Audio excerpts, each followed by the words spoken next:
Sept matchs au programme cette nuit en NBA. Content de vous retrouver pour une nouvelle émission. On va analyser tout ça ensemble pour vous aider à faire vos pronostics ou confronter vos analyses aux miennes.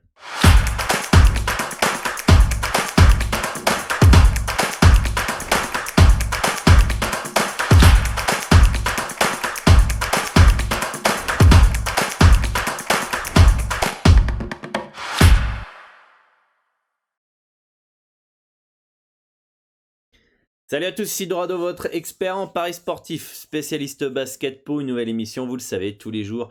Du lundi au vendredi, on analyse, on décortique chaque rencontre NBA pour vous permettre de faire vos pronostics ou confronter vos analyses aux miennes. Je vous partage mes avis, mes analyses, mes informations. Mon expérience pour voilà, vous aider au maximum. Bienvenue à tous les nouveaux. Ça y est, on a dépassé la barre des 10 000 abonnés sur la chaîne YouTube et ça fait super plaisir. Merci à tous. Je vois que ces émissions vous plaisent, vous soutenez la chaîne, ça fait plaisir. Vous êtes de plus en plus nombreux sur le Discord, sur basket-pronostic.com, à suivre et à appliquer les conseils qu'on peut donner au quotidien sur la value, sur le money management. Et vous faites des progrès de jour en jour et ça fait plaisir, ça motive encore plus à vous partager mon expérience. Et si vous êtes nouveau, bienvenue à vous. Abonnez-vous, on va pas s'arrêter à 10 000, on va essayer de taper les 20 000 et merci à tous en tout cas, ça fait plaisir et voilà, et activez la cloche pour ne louper aucune des prochaines émissions ou vidéos conseils en paris sportif. Pensez aussi à télécharger le guide pour les nouveaux, alors j'ai oublié de le mettre à l'écran. Le guide c'est totalement gratuit, le lien est dans la description, vous avez juste à laisser votre email, vous le recevez par mail, vérifiez bien vos spams, vous téléchargez la pièce jointe. Voilà, vous avez mon avis sur chaque équipe, les principaux départs, arrivées, etc.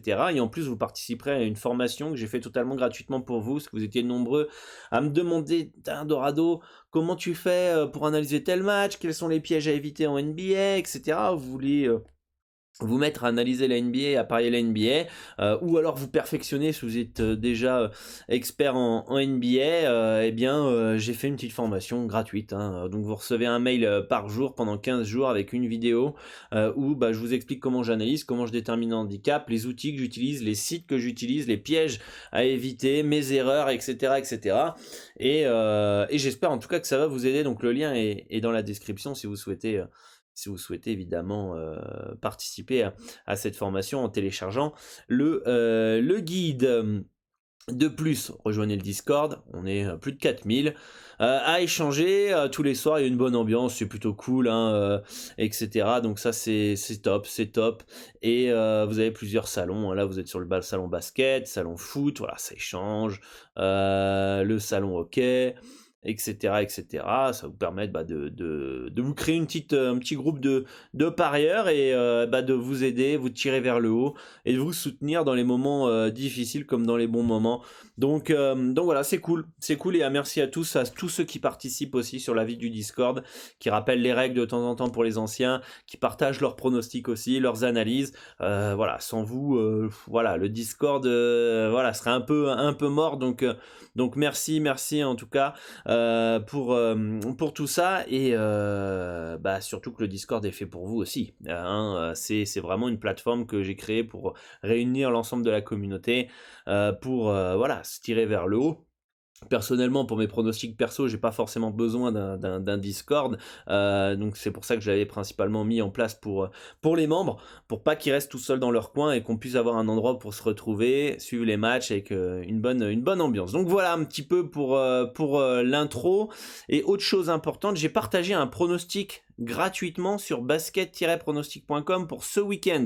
Donc si vous avez un compte, parfait, vous avez juste à vous connecter et cliquer sur l'onglet Mon compte. Vous allez, si vous êtes sur téléphone, vous avez juste à slider vers le bas, vous avez toutes les informations sur votre compte et vous aurez la rubrique pronostic gratuit. Si vous n'avez pas de compte, c'est simple, vous allez sur basket-pronostic.com, le lien doit être dans la description, dans les commentaires épinglés, vous créez un compte gratuitement, vous allez sur Mon compte aussi, l'onglet Mon compte, et vous avez le pronostic gratuit pour ce week-end. Donc j'espère que ça va passer et on va pousser tous ensemble. Donc voilà pour l'information avant de commencer cette émission. Bon, on va faire un petit récapitulatif de la veille en NBA. Dites-moi en commentaire ce que vous aviez hier. Moi, je me suis fait éclater l'oignon.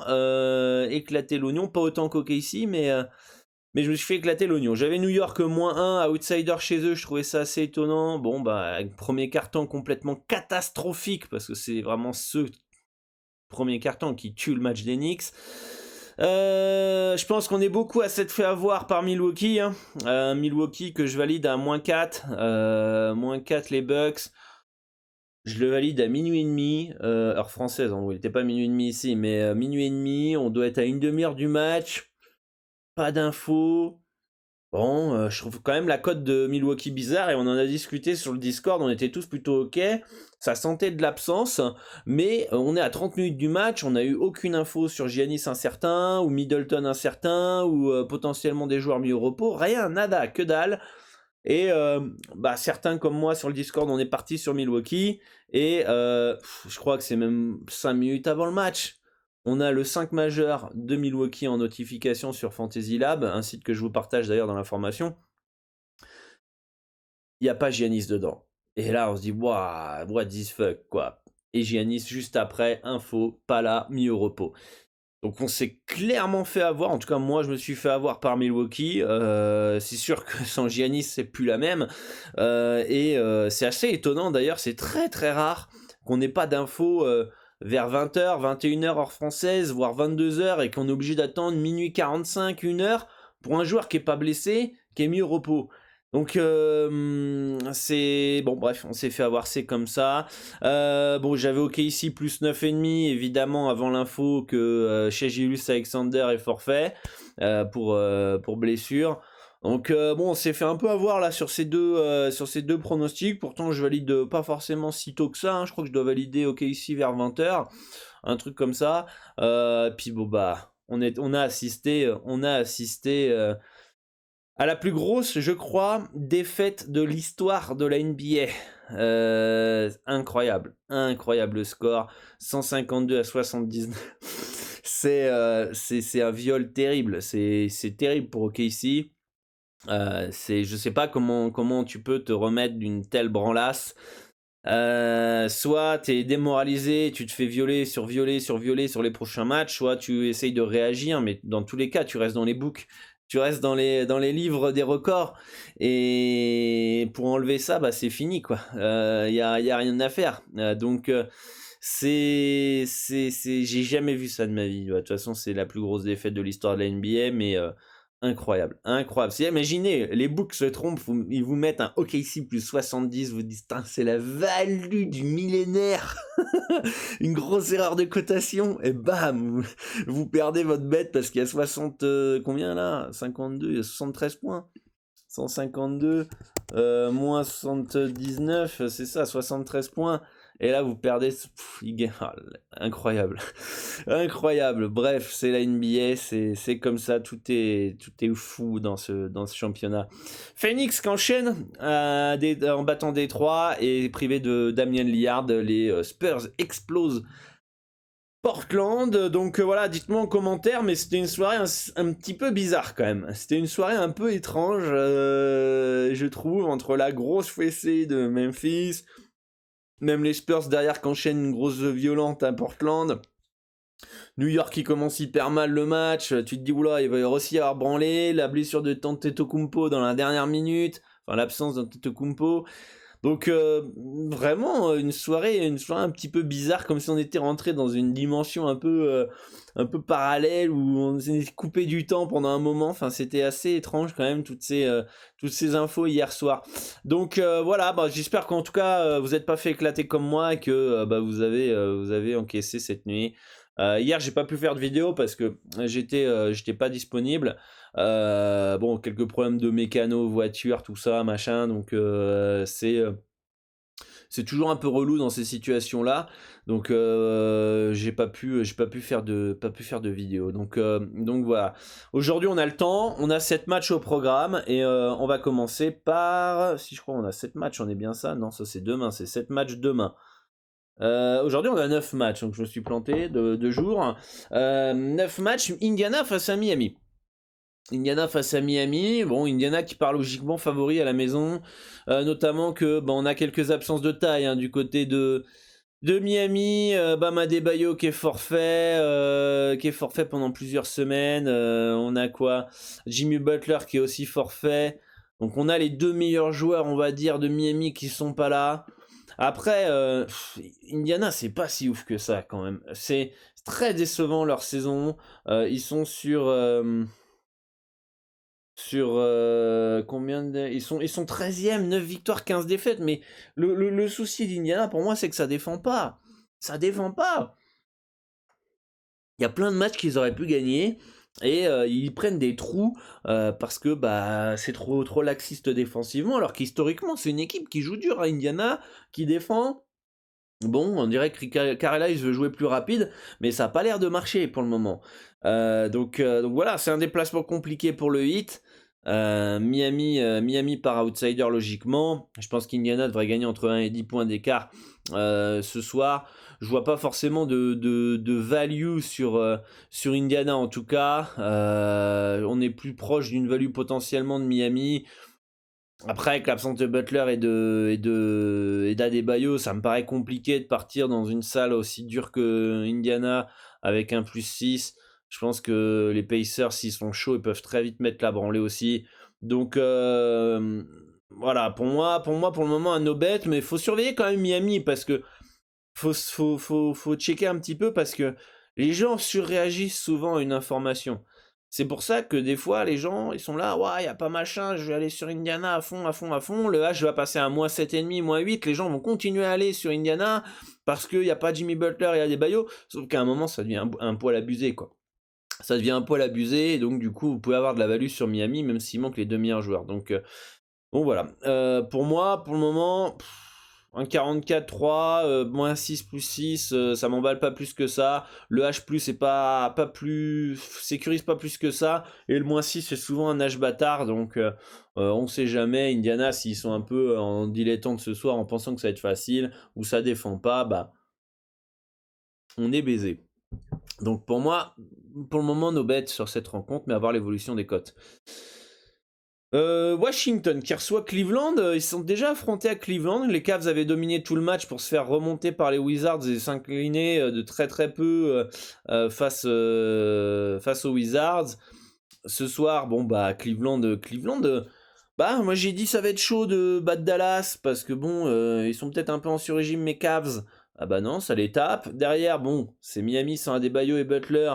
Je me dis, bon, va falloir quand même être sérieux. Ça les tape. Collectivement, Cleveland, ça joue bien. Collectivement, Cleveland, ça joue bien, c'est complet. Il n'y a même pas Sexton en plus. Mais il y a il y a de la profondeur, ça se trouve bien. Tout le monde son rôle est parfait. Je serais pas étonné qu'il gagne à Washington finalement. Je serais pas étonné qu'il gagne aux Wizards. Après, tout à fait logique que Washington soit entre favori cette nuit avec un âge de -3,5, -4. Moi, je vois pas forcément de value sur Washington ni sur Cleveland. Je pense que c'est des cotations qui sont tout à fait logiques. -4 à 2, ça veut dire que les books estiment que Washington va gagner entre 1 et 8 points d'écart la plupart du temps. Hein, si on prend la moitié de cet écart, ça fait un -4. Je pense que c'est tout à fait logique. C'est vraiment l'écart le plus probable dans cette rencontre. Cleveland n'en vaut pas trop la chandelle au niveau de la cote actuellement, de 45. Ça fait ça fait combien du 45 ça en termes de proba? Si vous savez pas comment calculer une probabilité, c'est difficile de faire du pari sportif les amis. Ça fait du 40% de probabilité de gagner pour Cleveland, dont 60. C'est vrai que je me pose la question là, et je vous lance un petit débat, est-ce que s'il n'y a pas value sur un handicap, est-ce qu'il pourrait y avoir de la value sur le sec? Et inversement, s'il n'y a pas de value sur le handicap, sur le sec, est-ce qu'il peut y avoir de la value sur le handicap? C'est une question qu'on peut se poser. Là, sincèrement, je trouve pas que le +3,5 soit si choquant que ça. Par contre, en sec, un 40% de probabilité pour Cleveland, ça veut dire que les books estiment du 60-40 pour Washington. Bon, est-ce qu'on peut mettre plus haut? Je suis pas si certain que ça. Je pense que le sec est peut-être plus intéressant dans cette configuration que le H+. Alors le H+ peut vous sauver si vous avez un petit score à la fin et que Cleveland craque et finalement, ou alors ça soit très serré, ça vous protège d'une victoire à la dernière seconde finalement ou quasiment, parce qu'après avec les lancers francs vous pouvez vous faire avoir avec un petit H de +3, mais Cleveland Bon, à 2,45 why not? Et aller chercher un -1 en y pensant comme ça un petit peu, ça peut être intéressant. Alors que les Bucks, n'importe quoi, les Wizards, voilà, la cote baisse un peu, mais là vous pouvez peut-être, ah non, on peut pas aller chercher un +1. Là, vous pouvez même aller chercher un +1 à 2,40. +1 à 2,40, des fois il y a des anomalies comme ça. Regardez Cleveland, un +1 à 2,40 ou un sec à 2,44. Le +1, des fois, il est quasiment aussi bien que le sec, donc des fois, bon, pourquoi pas se protéger avec un point, mais et voilà quoi. Vous avez un +3,5 à 1,97, ça fait 50% de probabilité là, un peu plus, 50,5 à peu près, contre 40 pour un +1. Vous avez que un panier d'écart. Bon voilà, là je dérive un petit peu, mais c'est assez marrant de voir des fois des petits anomalies comme ça. Donc là on a les Wizards qui ont 61% de probabilité de gagner. Regardez, le -1 il est aussi bien que le sec, alors que c'est pas normal ça forcément. Le -1 est un poil plus risqué en vrai, vous devriez avoir peut-être un 63, un 64 quoi. Le -1,5 est aussi bien que le sec. Pas normal non plus. Donc il y a des anomalies comme ça au niveau des handicaps. Là, on a du 61% de probabilité de gagner pour Washington. Je trouve quand même c'est un poil abusé. Peut-être le -4, c'est du 50% de probabilité du 1 de 10 points. Peut-être qu'il faut trouver un bon compromis. Peut-être que la value, elle est peut-être sur le -2 de ce côté-là. Là. -2 de ce côté-là. Si vous partez sur du Washington, évidemment. Du 58% de probabilité, ouais, c'est quand même, je trouve pas qu'il y ait de value sur Washington quand même. Quand on fait les pourcentages comme ça, franchement, je trouve quand même on est plus proche d'une value Cleveland +1 à 2,40 quand on le calcule comme ça. Après, pour moi, le H-4, il est bien placé, hein. Il est bien placé. Moi, j'ai mis un H de combien? J'ai mis un -4,5 pour Washington. Donc, -4, c'est bien placé. Moi, je vois Washington gagner entre 1 et 10 points d'écart la plupart du temps. Mais je pense que c'est quand même un 57% de probabilité pour Washington contre 43. Donc on aurait plus une value sur le sec sur Cleveland. Bon, bref, je vais pas faire plus long là, j'ai un peu dérivé, mais bon, pour vous montrer que des fois, il faut prolonger un peu plus la réflexion, que des fois, vous montrez qu'il peut y avoir des anomalies. C'est pas normal que le -1 soit aussi bien que le sec ici, voire le -1,5. Il est pareil, il est quasiment pareil. Enfin, il est pareil, non, mais il est quasiment pareil. Le +1, il est quasiment pareil que le sec ici. Bon, c'est assez étonnant des fois. Donc voilà, pour moi, c'est un bon no-bet sur ce match-là, mais je pense plus que la value soit plus proche du côté de Cleveland. Atlanta face à Philadelphie, les gens sont plus du côté de Philadelphie dans cette rencontre. Alors, est-ce que j'ai loupé une information? Cam Reddish est incertain, Bogdanovic forfait, Hunter forfait. Bon, pas plus d'informations que ça, donc c'est assez étonnant. Assez étonnant. Ben Simmons toujours forfait. Ok, ça fait une belle saison, Philadelphie. On joue à Atlanta quand même. On joue à Atlanta, donc ça voudrait dire qu'Atlanta est très léger favori chez eux. Voilà, on a du 52% de probabilité de gagner, c'est peut-être du 50-50, hein. C'est peut-être du 50-50, hein, potentiellement. Je pense quand même qu'Atlanta a plus de chances de gagner chez eux que l'inverse. La probabilité est un poil plus grande quand même pour Atlanta que les Sixers que gagnent là-bas. Est-ce que les Sixers à 2-0-1, est-ce que ça vous fait bander pour un match à l'extérieur, chez les Hawks qui ont du talent? Je crois que c'est une revanche en plus des playoffs de l'an dernier. Je crois que les Hawks avaient éliminé les Sixers. Donc bon, autant il y aura peut-être plus de motivation du côté des Sixers pour prendre leur revanche, mais bon, Atlanta est capable de gagner, quoi. Enfin, je veux dire, pourquoi Philadelphie aurait... c'est pas qu'ils sont favoris, mais 2-0-1. 2-0-1 à l'extérieur à Atlanta. Franchement, Atlanta gagne de 10 points, mais personne n'est surpris, hein. Personne n'est surpris, hein. Je pense que ça va être plus facile, entre guillemets, qu'Atlanta gagne entre 1 et 10 points d'écart, que Philadelphie gagne entre 1 et 10 points d'écart à Atlanta. Je pense qu'on est plutôt d'accord. Le fait que les Hawks jouent chez eux donne un avantage à Atlanta. Vous me mettez du 1,80 pour Atlanta, 2,20 pour Philly, je suis pas non plus surpris, hein. Par contre, vous m'inversez les cotes là, je me dis ouh, attends, peut-être ils abusent peut-être pas un petit peu là sur les Sixers. En plus, Capella peut très bien limiter l'impact de Joel Embiid. Ils ont un gros intérieur, les Hawks, pour s'opposer à Jojo Embiid. Harris et Seth Curry ont été très bons pour le moment depuis le début de la saison. Est-ce que ça va continuer? Bon, moi j'ai une préférence Atlanta hein, sur cette rencontre quand même. Hein. Préférence Atlanta pour ma part. Je trouve que la cote de Philly, on veut vraiment pas la chandelle. Voilà, on va essayer d'aller un poil plus vite quand même. Brooklyn face à Minnesota. Minnesota qui est chaud, qui se déplace à Brooklyn. Brooklyn toujours porté par KD et James Harden, hein, globalement. Hein, c'est toujours un peu la même chanson, le même discours.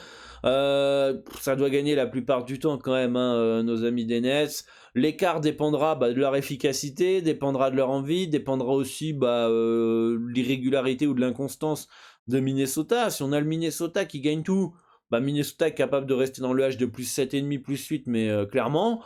Si on a le Minnesota très irrégulier, capable de se faire violer par les Pélicans, je pense que les Nets peuvent gagner facilement. Euh, Là, les books estiment que les Nets vont gagner entre 1 et 15 points d'écart. C'est peut-être un peu ambitieux ou généreux, mais c'est pas forcément l'écart le moins probable. Je pense qu'un moins 6,5 pour les Nets, ça aurait pu être pas mal. Moi, j'ai mis un moins 8 en plus. Moi, je vous dis moins 6,5, mais un moins 8. Pour moi, il n'y a pas de value. Hein. Pour moi, il n'y a pas de value. Moins 8. Pour moi, c'est fort probable que ça gagne entre 1 et 10 points d'écart, les Nets. On va faire entre un bon match et un très bon match pour gagner donc 15 points. Minnesota. On va quand même faire un très gros match quoi, pour gagner à Brooklyn. Donc non, moi je pense que le H est bien placé. Il pourrait sembler un poil haut pour ceux qui aiment Minnesota. Après, d'un point de vue perso, c'est vrai que je serais pas ultra serein avec un moins 8 Brooklyn. Est-ce que je serais ultra serein avec un plus 8? Peut-être un poil plus. Donc préférence peut-être Minnesota plus 8 si je devais choisir. Bon, moi ma stratégie me dit que c'est no bet, il n'y a pas de value. Donc bon voilà, on va laisser tomber ce match-là. Je pense que Karl Anthony Towns peut vraiment très bien dominer la raquette des Nets. Après, qui pour stopper KD et Harden, quoi. Et le problème de Minnesota, c'est que ça dépend de leur attitude, de leur envie. Ils peuvent très vite exploser. Ça peut très bien être serré pendant un carton. Deuxième carton, on sait pas pourquoi les mecs ils dorment. Ils prennent 15 points dans les dents parce que KD et James Harden prennent feu. Et puis voilà. Voilà, vous avez là, on s'entraîne entre 7 et 15 points d'écart, l'écart à chaque fois. T'as peut-être un petit comeback des Wolves et bam, un gros run à la fin de James Harden ou de KD et des autres. Et voilà, ça finit à 12 points d'écart. Donc c'est assez, comment ça s'appelle, difficile à lire cette équipe des Wolves de toute façon cette saison. Trop inconstant pour pouvoir être serein de toute façon sur leur match là. Donc voilà. Houston qui reçoit Orlando, match de merde. Hein. Match de merde. Houston logiquement favori hein, chez eux. Ça devrait gagner la plupart du temps. Après le Magic peut très bien mettre fin à sa série. Ils sont sur combien de défaites là? Ah non, ils ont gagné son contre Denver, c'est vrai, j'avais oublié. Ils ont gagné contre Denver. Houston est sur 4 victoires d'affilée. Ça peut très bien enchaîner, comme voir la série prendre fin ce soir, mais ça peut enchaîner. Hein. Ça peut enchaîner Houston. Je pense pas qu'Orlando à 2,24 soit si intéressant que ça. Le spot Houston n'est pas si ouf que ça, puisque 4 victoires d'affilée pour une équipe de merde, à un moment, ça va s'arrêter. Alors après, c'est sûr, c'est pas contre Orlando que ça peut. Il y a plus de probabilité que ça perde contre je sais pas moi, du Phoenix, du Brooklyn que contre Orlando. Donc c'est vrai que s'il y a une probabilité que ça s'enchaîne, ça peut être ce soir, hein, évidemment. Je pense qu'il y a plus de talent du côté de Houston, de toute façon, avec les absences de Cole Anthony, de Fultz, de Michael Carter-Williams, etc., etc. Donc j'ai quand même une préférence pour Houston quand même dans ce match de merde. Mais bon, bonne chance à ceux qui vont miser sur les Rockets ou le Magic. Hein. Pour moi, il n'y a pas de value en tout cas sur Orlando, ça c'est clair et net. No bet sur Orlando. C'est soit Houston, soit rien pour ma part. Mais bonne chance à vous. Hein. Déjà, bonne chance aussi, même pas forcément pareil. Hein. Bonne chance à ceux qui vont le regarder. Ça, faites attention, hein. Mettez bien, tu sais, hein, les lunettes là, comme quand vous regardez une éclipse là, pour pas devenir aveugle. Ça, mettez ces lunettes là quand vous allez regarder le match là, comme ça vous risquez rien à la rétine. Voilà. Qu'est-ce qu'on a? Utah face à Boston. Absence de taille du côté des Celtics, ils risquent de peut-être faire la différence. Après, ils ont bien joué sans lui. C'est Jalen Brown qui est forfait. Jalen Brown qui est forfait. Alors, ce qui est chiant avec son absence, c'est qu'il y a moins de défense et il y a moins de possibilités au scoring. Mais voilà, on a pu voir que sans lui, bah, ça jouait peut-être mieux, quoi. C'est un peu comme Memphis, hein. Memphis, depuis que Ja Morant est blessé, ça joue le titre, hein, clairement. Ça fait peur. Tout le monde a peur de la terreur Memphis, mais peut-être que Boston, sans Jalen Brown, ça va être mieux. Je crois que d'ailleurs ça l'est, hein. Ça, j'ai juste une impression visuelle. En tout cas, la balle circule un poil mieux. Après, faut confirmer avec des stats finalement. Et ça, je les ai pas forcément. J'ai pas checké. Peut-être que vous pourrez me dire en commentaire si vous avez trouvé que Boston, il y avait des stats qui confirmaient le fait que ça jouait mieux sans Jalen Brown. Après, Utah, c'est très très dur historiquement d'aller jouer au Jazz. Ça défend dur, ça joue dur, physique. S'il y a de l'adresse à 3 points, je serais pas étonné de voir Utah mettre une fessée à Boston. Mettre 20 points à Boston. Si ça défend, que Tatum est un peu trop seul, qu'autour ça met pas dedans et que Utah puisse courir, mettre du rythme et avoir des tirs en rythme à 3 points et ont de l'adresse, ça peut se faire exploser Boston, hein. Ce qui est pas étonnant, du coup, quand tu penses et tu réfléchis comme ça, que tu un âge de -8 pour -8,5 pour Utah finalement. Parce que ça peut très vite, ça peut aller très vite avec eux finalement. Comme ils ont déjà de choc, hein, cette année, hein, face à pas mal d'équipes, hein, je sais plus lesquelles, mais je crois qu'il y a pas, non, il y a pas Orlando, non, faut pas déconner. Qui a d'autres? Il y a qui ils ont perdu contre Memphis? Putain, ils ont perdu contre qui? Ah si, il y avait une équipe de merde, c'était vraiment dégueulasse. Ah, ils ont perdu contre les Pélicans, c'est ça? Memphis. Ah, ils avaient perdu contre Miami et Indiana. Bon, ça peut être un peu moins surprenant, mais quand vous regardez qu'Indiana avait un âge de +11 à Utah, et que là, vous avez Boston sans Jalen Brown à +8. Alors, Indiana avait gagné, mais ils étaient au complet de mémoire, hein. Ils étaient au complet. Là, il y a un problème, quoi. Il y a un problème. De toute façon, moi, j'avais parié Indiana +11, je trouvais ça abusé. Ils ont gagné de 11 points, d'ailleurs, donc c'est passé comme papa dans maman, mais là, pour moi, c'est bien placé, hein. Pour moi, c'est bien placé. J'ai mis quoi comme H, moi? Ah, attendez, je vais vous mettre ça parce que je valide pas le match, hein. Je valide pas celui-là. J'ai mis un moins 7,5, -8, quoi. Donc, c'est exactement mon H. C'est exactement mon H. Donc, pour moi, il n'y a pas de value sur ce match-là. Je pense que ça peut vite partir du côté du Jazz. Après, 1,29, le Jazz, c'est pas non plus safe, entre guillemets. J'aime pas employer ce mot-là parce qu'il y a beaucoup de parieurs lambda qui confondent le terme safe. Ils pensent que c'est sûr et que c'est vrai que c'est la traduction de c'est sûr, mais il n'y a rien de sûr dans les paris sportifs. C'est pour dire qu'il y a une grande probabilité que ça passe, mais je trouve pas qu'un 29 ça vaille le coup, hein, clairement, hein. Pour moi, c'est un bon bet ce match-là, qui peut être sympa à regarder, mais j'ai un peu peur pour Boston. Si Tatum est pas chaud, écoute, si Tatum est pas bon, ou mais même s'il est excellent, même s'il est à 50 points, si autour c'est pas bon, ça va être compliqué pour Boston de gagner. Donc voilà, no bet sur ce match-là. Dallas face à New Orleans, je crois que c'est deux équipes qui viennent de se jouer, hein. Dallas avait mis une fessée aux merdes de Pélicans là. Ah, c'est ça, 139-107 à New Orleans. Donc revanche dans l'air potentiel pour les Pélicans. Porzingis, je crois, était bien là. Il est incertain ce soir. Donc une info à attendre aussi du côté des Mavs. Bon, je pense que Dallas devrait gagner la plupart du temps cette rencontre. Est-ce que ça veut dire que comme ils ont mis combien 32 points à New Orleans, ça veut dire qu'ils vont mettre 32 points ce soir? C'est jamais vraiment le cas en NBA. Ça peut, hein, mais on a rarement le même scénario. Et ça peut très bien être un scénario ce soir où finalement c'est limite les Pélicans qui gagnent, quoi. Et c'est toujours difficile de battre deux fois de suite la même équipe, hein,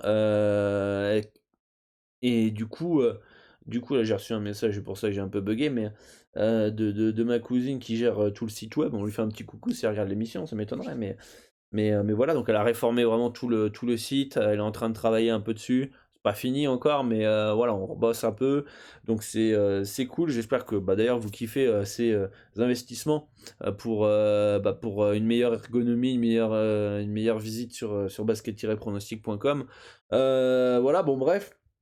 Donc, les Pélicans, on a vu, ils sont capables d'aller violer les Clippers. Pourquoi ils seraient pas capables d'aller gagner à Dallas finalement? C'est comme les Pels, il y a comme les Wolves, il y a du talent. Il y a du talent. Et il y a Ingram, il y a Graham, il y a Jonas Valanciunas. Il y a des joueurs qui veulent gagner leur contrat, leur place, etc. Bon, c'est toujours une équipe un peu chiante à lire parce que bah, les soirs où ils jouent à leur niveau, à la hauteur de leur talent, bah, ça peut rester dans un âge de plus 7, hein. Plus 7, plus 7,5, hein. Donc moi déjà, je trouve pas que ce soit un spot incroyable sur un moins 7,5 Dallas. Je pense qu'il n'y a aucune value sur le moins 7,5. Ah bah décidément, aujourd'hui, il y a toutes les codes qui sortent pendant qu'on fait, enfin qui s'enlèvent quand on fait comment ça s'appelle, les analyses. Moi j'ai mis un Dallas moins 6,5, donc c'est pour vous dire que le H est un poil haut, je trouve, pour moi, pour Dallas. Mais j'ai aucune confiance au Pélican, donc pour moi c'est un beau no bet sur ce match-là. Qu'est-ce qu'on a d'autre? Golden State face à Phoenix, Revenge Game. Revenge Game entre les Suns et les Warriors. Les Suns qui s'étaient imposés il y a peu, et je crois que c'est le dernier match entre les deux équipes. Non, c'est le dernier match des Warriors, je crois, mais c'est pas le dernier match de Phoenix. Voilà, Phoenix a joué hier contre Détroit dans un match assez facile, back-to-back pour eux. Phoenix, d'ailleurs, est-ce qu'on va vérifier? Est-ce qu'ils sont pas en troisième match en 4 jours et back-to-back du coup? On va aller vérifier ça. Parce qu'autant Chris Paul pourrait peut-être être mis au repos. Voilà, troisième match en 4 jours back-to-back. Chris Paul potentiellement au repos, il est vieux, hein. Il est pas tout jeune, il a 34-35 ans, je pense. Notre ami Chris Paul. Sachant qu'on a en plus Phoenix qui est privé de Devin Booker. Donc s'ils en profitent pour mettre au repos, comment il s'appelle, Chris Paul, on a les deux meilleurs joueurs de Phoenix qui sont pas là. Donc vraisemblablement, grosse revanche de Golden State. On va vérifier, on va faire un petit point blessure aussi du côté des Warriors, parce que je sais qu'il y en a. André Iguodala qui est pas là, Wiseman et Klay Thompson. Forcément, donc ça sent la revanche quand même et la victoire des Warriors quand même, hein, je trouve. Le moins 7 m'emballe pas plus que ça, parce que si Chris Paul est là, qu'ils ont encore un peu de jus, parce qu'il faut pas oublier quand même que les Suns, ils sont sur combien de victoires d'affilée, peut-être 16 ou 17. Ils n'ont pas eu un calendrier qui est hard, hein, donc il y a eu aussi des grosses fessées où ils ont pu faire tourner aussi. Donc c'est pas non plus un troisième match en 4 jours où tu viens de jouer 2 prolongations, t'as fait un gros match là contre Brooklyn et puis t'as dépensé beaucoup d'énergie. Donc quand même, ça a été des équipes assez, voilà, contre New York, bon, c'était une bonne équipe, ils ont mis 20 points. Contre les Nets, ils ont gagné 6 points, mais ils ont dominé tout le match de mémoire. Contre les Warriors, ils gagnent de 8. Là, contre les Pistons, ça gagne de 11, mais je crois qu'ils ont dominé tout le match aussi. Le dernier match le plus compliqué pour Phoenix, ça a été Cleveland. Donc, méfiez-vous, faites très attention à, si vous voulez partir sur les Suns, à Chris Paul. Parce que je trouve quand même que là, ça fait que d'augmenter d'hier, donc tout le monde va sur Golden State. Soit il y a une info, soit c'est parce que les gens vont spéculer sur une fin de série des Suns, potentiellement. À mon avis, ça risque d'être ce soir la fin de série, hein. C'est pour ça que j'aime bien les Warriors. Mais le problème, ce qui me fait chier, c'est ce moins 7, moins 7 et demi à 2. Je trouve quand même que là, il commence à être abusé quand même. Même s'il n'y a pas Devin Booker, il y a quand même encore d'autres joueurs, hein, du côté de Phoenix. Vous vous rendez compte, une équipe qui est sur 16 ou 17 victoires d'affilée, qui a un âge de plus 17. À l'extérieur, certes, contre Warriors. Certes, c'est les Warriors qui sont en feu, mais c'est quand même un poil abusé quand on y pense. Les mecs, ils sont sur plus 16, ils sont sur 16 ou 17 victoires d'affilée, ils ont un plus 7 à l'extérieur. Le parieur lambda qui se fie juste à flash résultat, il va dire, mais attends, mais c'est pas possible le plus 7,5 là, c'est le cadeau de l'espace, ça, le Phoenix plus 7,5. Et c'est souvent le piège. Donc, méfiance quand même sur cette rencontre-là. Sincèrement, je la toucherai pas. Je la toucherai pas. S'il y a un seul truc que je prendrais potentiellement, si c'était ma stratégie, ce serait un Warriors dans un combo ou un combo recomposé. Voilà, c'est tout. Et encore, je serais pas ultra serein. Je serais pas ultra serein quand même. Parce que ça reste les Suns. Ça reste les Suns et je trouve quand même que ça. Même s'il n'y a pas Devin Booker, je trouve quand même que c'est un poil abusé. Ce plus 7 et demi quand même. Faut. Alors voilà, je vois pas non plus les Warriors leur rouler dessus, dominer, gagner de 20 points, être tranquille tout le match, etc. Ça peut, hein, mais c'est pas forcément le plus probable. Et enfin, le derby de Los Angeles, on a un gros match. LeBron James qui était incertain, qui était en même Covid protocole. Hein, alors c'est assez surprenant. Hein. Embiid, il a un Covid protocole. Pendant 2 semaines, il joue pas. Comment il s'appelle Vucevic, pendant 2 semaines, il joue pas. Il y a qui d'autre qui est en Covid protocole aussi cette saison Ah bah tiens, regardez. Karl Anthony Towns, incertain pour ce sortir. J'avais oublié cette info-là. C'est vrai, je l'ai eu hier en plus l'info.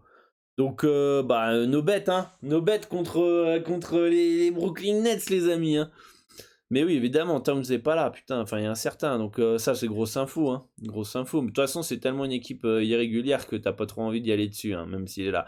Bref, donc, il y a plein de joueurs, s'ils sont en Covid protocole, ça dure 2 semaines. LeBron James, il rentre en Covid protocole, 2 jours après, tu ressors. Tu peux jouer, tranquillou. Ah, des fois, il y a vraiment. Alors, j'ai pas envie de rentrer dans les théories du complot et tout ça, mais déjà, la NBA, dans les années 2000, pour ceux qui suivent, David Stern avait dit que lui, il voulait que Los Angeles, c'était le patron de la NBA, il avait dit que il voulait que Los Angeles soit en finale parce que c'est un gros marché par rapport à Sacramento. Et il y a. Alors, je sais pas s'il y a des preuves, mais il y a des preuves que le match, la série Sacramento-Lakers en 2002 a été truqué par les arbitres et la NBA pour que les Lakers aillent en finale. En tout cas, il y a des gros soupçons. Hein. C'est une des séries qui fait le plus polémique de l'histoire de la NBA. Hein.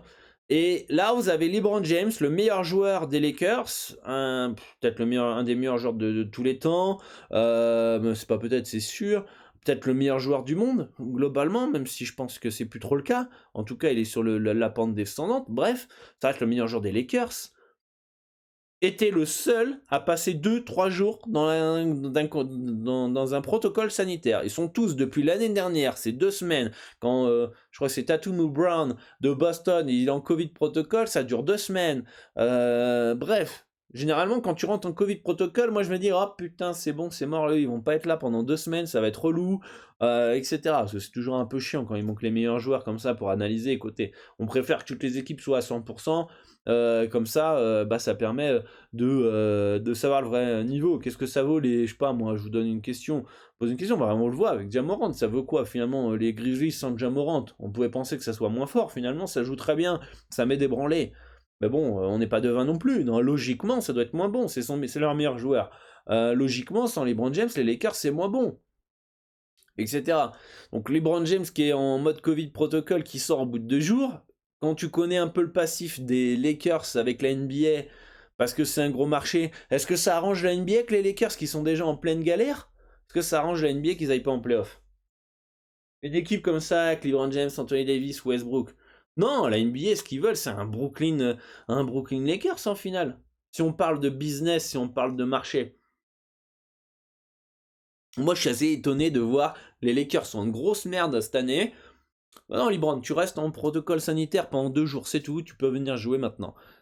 Je trouve ça assez étonnant. Bref. Anthony Davis est incertain, donc ça c'est important à avoir comme information. Quand même un joueur dominant dans la raquette. Moi, il y a une question que je me pose, et vous me dites en commentaire ce que vous en pensez, mais pour moi, les Lakers, ça joue mieux quand il manque au moins un des 3 stars. Une des 3 stars. Quand les 3 sont ensemble, c'est une galère. C'est d'une galère collectivement. J'ai l'impression qu'ils se marchent tous sur les pieds. Et que quand il n'y avait pas LeBron James, ça jouait bien. Enfin, ça jouait mieux en tout cas. Quand il n'y avait pas Anthony Davis, je crois que ça jouait aussi pas mal. Et quand il y a, je sais pas s'il en manquait un match à Westbrook, mais ça serait intéressant de voir.